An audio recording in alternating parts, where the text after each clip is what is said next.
படிக்க உனக்கு ஒண்ணுமே இல்லையாடி? போய் படிக்கிற வேலையை பாருடி. அதானே, எப்ப பார்த்தாலும் போன் கையுமா தான் இருக்கணும். எப்ப பார்த்தாலும் போனை பார்த்து யார்கிட்டதான் பல்ல கட்டுவியோ எனக்கு தெரியல. உனக்குலாம் படிக்க இடத்துல எதுவும் கொடுக்க மாட்டாங்களா? போய் படிக்கிற வேலையை பாரு போ. ஏன் இப்ப பார்த்தாலும் படிச்சுட்டே இருக்க? வீட்டுல 4 வேலையை பார்க்கலாம்லடி, பாத்திரம் வேலை குடிக்கலாம், துணி துவச்சு கொடுக்கலாம்லடி.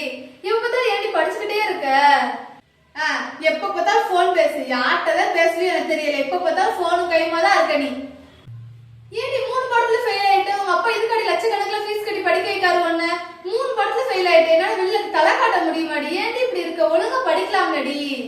வாங்க மேடம் வாங்க, எல்லாத்துலயும் ஜஸ்ட் பாஸ் எடுத்திருக்க. என்னதான் கழிச்சுட்டு அப்படின்ட்டு நல்லா ஆட்டம் போட்டு எடுத்துருக்கிறியோ எனக்கு தெரியல. நல்லா தான் படிக்க வேண்டியது. எதுக்கு உங்க அப்பா எல்லாம் ஃபீஸ் கட்டி உன்னை படிக்க வைக்காரு? எல்லாத்துலயும் just pass just pass just pass. என் ஃபர்ஸ்ட் மார்க் எடுத்தா என்னவா இப்ப?